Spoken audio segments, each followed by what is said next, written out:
In the complex world of canine communication, anger isn't as straightforward as a snarl or a growl. Dogs use a whole range of signals to express their feelings. So, how do you know when a dog is angry? First, observe their body language.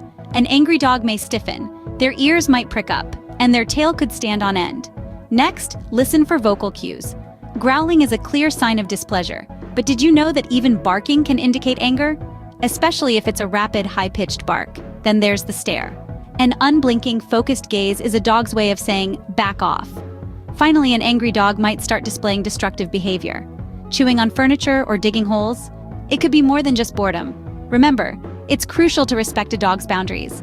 Understanding their signals can help us live harmoniously with our furry friends. So stay observant, stay respectful, and stay safe. So the next time you spot these signs, you'll know. That's one angry pup.